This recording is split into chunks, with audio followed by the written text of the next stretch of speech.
What's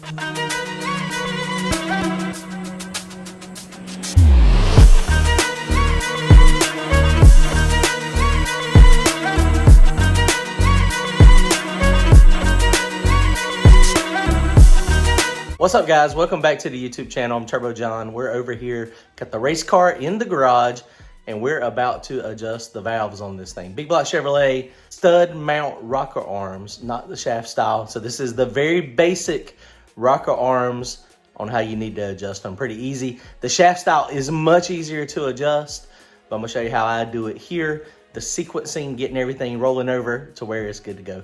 Comment, like, and subscribe if y'all want to support the channel. Head on over to turbojohnracing.com. Grab yourself some hats and t-shirts. If you've not already subscribed, it doesn't cost you a thing. It's free. Hit that subscribe button. Stay up to date with our boosted Big Block Chevrolet. Thanks, guys. All right, guys. Well, we got this thing pushed in the garage, and I've already pulled the valve covers off. So this is a standard Big Block Chevrolet, like I was saying, and it does have stud girdles that we normally have, but in order to adjust the rockers, very easy to do. This type of setup, it's got poly locks on it. Basically, the poly locks are down in the bottom, and it just, you unscrew this Allen. But this is a 9/16, and essentially you take the 9/16, break it loose, and then you have the Allen down in the middle. Now, one of the things that I'm doing, the motor is dead cold, and so when it's really cold, you can set it at cold lash, you can set it at hot lash. You just want to be consistent. There are some diagrams, there's some information from people that are smarter than me that basically how you can adjust the cold lash versus the hot lash, and it is different. So this is an iron block with a set of aluminum heads. So we want our total lash to be about 20 to 21 thousandths. So I've got the filler gauge here, and now if it was hot, that's where this would be. It would be 20 to 21 thousandths. But since it's cold, you don't want it to be that much. You want to subtract about 6 thousandths from that number. So hot lash, we want it to be 20 to 21. And so since it's cold, we're going to say, actually that's a 14.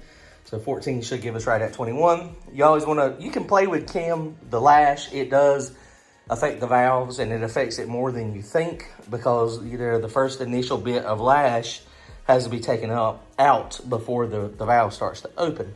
So, you know, you can get, it does change. I have never had it on an engine dyno to see, okay, well, if it's 20 thousandths, does it make the same horsepower as 21 or 25 or 18? So I always just go by what the cam manufacturer recommends, because they also build it in the ramp. The ramp is a little slower as it's taking up the lash, apparently. So that's, you know, just one of the things. Like I said, standard Big Block Chevrolet, 532 cubic inches, 4-inch stroke crankshaft, 4/600 bore. And we got Brad pin oil in it right now. We run Brad pin and we run Schaefer's. It just depends on what we got. This is 60 weight oil. I just increased it to get a little bit more oil pressure. And so let's go. We got a mismatched set of rockers. They come with the car when I got it. That's okay, nothing to it. Now, one thing that I did do already, notice the spark plugs are out. And this light, all this light in here is Scarlett Solutions. This is their LED lights, and it is phenomenal for lighting up. Austin Ratley, Dragwire Solutions, wired the whole car for me. Go check out his YouTube channel and hit him up if you need some wiring. But he's got the Scarlett Solutions lights in there. Now, if you notice, the spark plug's already out. I've been looking at spark plugs. So I've been doing tune-up stuff. I'm gonna add a little bit of fuel to it. High compression, it's not terrible. Hadn't started leaning on the motor a lot yet. But we're going to adjust the valves. So if you take the actual spark plugs out, it lets the motor turn out over easier. And you can bump it over. Now, a lot of race cars, they have a bump button up here on the firewall somewhere. But you notice my firewall is way back in the back. Firewall is way back there. So I've only got this little ledge here. So we're gonna have to get us a little starter button to put somewhere on here somehow so that I don't have to have anybody bumping it over for me. Because basically you have to get it over. You have to get the camshaft lobe that you're working on. It needs to be on the base circle of the camshaft. What that means is the lobe is elliptical, right? You got a flat part here and then it goes up and then that's where it opens. So you want it on the back part. That's where you adjust the lash. And now these rocker arms, of course, you know, like I said, these are not my favorite style anymore. Shaft rockers are much easier to adjust, but you can do it this way. So what we're going to do is I'm gonna have my son Chase, he's gonna get in the car and I'm gonna just tell him to bump it. And so as he's bumping the motor over, what'll happen is these will get on the right spot. So we know this is the exhaust valve for this cylinder. This is the intake valve for this cylinder. All right, guys, so here we go. We're gonna adjust these real quick. It's very easy. It's not very hard to do at all. We got our tools here. We got our 7/32 T-handle and our 9/16 wrench. So you can adjust these valves according to firing order if you want to. There's a couple ways you do it, but I like to go just down the line. So the more I go down the line, the easier it is for me to make sure that I hit every single one of them. And you got to adjust it at the proper time. It's critical to do it at the proper time. So this is the exhaust valve. This is the intake valve. When we want to adjust the exhaust valve, this is the intake valve over here. So the intake valve has to go down and then start coming back up. And when it's on the way back up, when the intake valve is on the way back up, then the exhaust valve is ready to be adjusted. So I'm gonna get Chase to bump it over real fast. And sometimes you have to go through a couple revolutions. One of the downfalls about having all the spark plugs out is the motor can spin over pretty fast.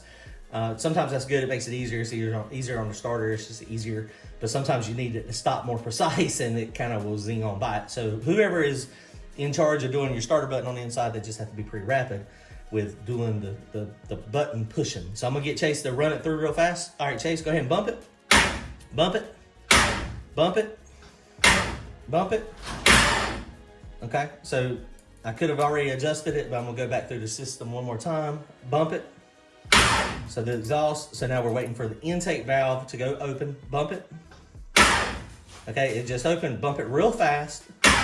Okay, it's on the way back up real quick, real quick. Okay, that's it right there.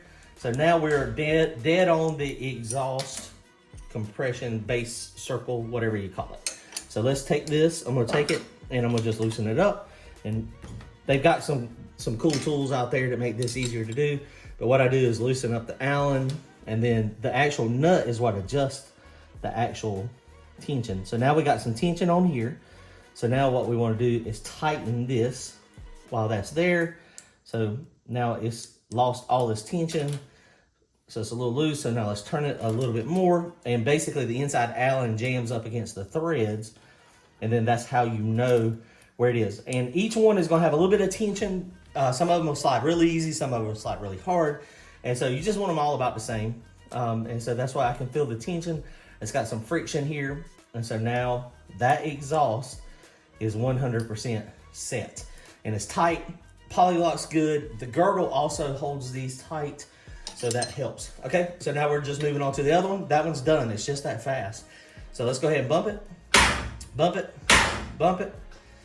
So now the exhaust is starting to open. Bump it just a little bit more. Okay. Now that is on the base circle of the intake side. So now we're ready to do this one. It's a little bit loose too. And now, like I said, this is cold lash adjustment. So when I get to the track, if I need to run the valves, if I need to do something with the valves, make sure none of them is messed up, what'll happen is you can either run them all hot and see what the difference is. They should be 20 or 21. But the biggest thing, like when you're race day, normally you don't even pull out these. Normally on race day, what you do is you just go through, bump it through the system, and then you're looking for excessively loose ones, or you got your filler gauges and you stick them in there and you're like, okay, well, one tightened up or one really loosened up. And that's how you check it to make sure that you're not having any valve train issues. And you know, big block Chevrolets are apparently known to have valve train issues. So that's the reason I'm gonna go through the valves probably every race. And I know some people, I know Ryan Mitchell and some of the blower cars, they're a little harder on valve train just because when the exhaust valve is opening, it's got a lot of pressure. That's why they're so loud, and it's hard on parts. So, you know, hopefully this motor will be a little easier, but that's how you do it. So we've adjusted these two here now. That's got a little tension. So we're good here and we're good here.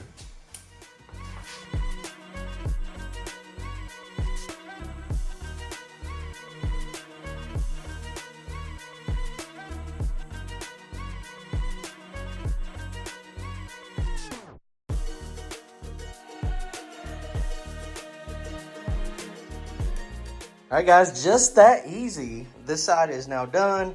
The girdle is back on, so that kind of tightens everything up. You could, if you wanted to, you could run back through them now.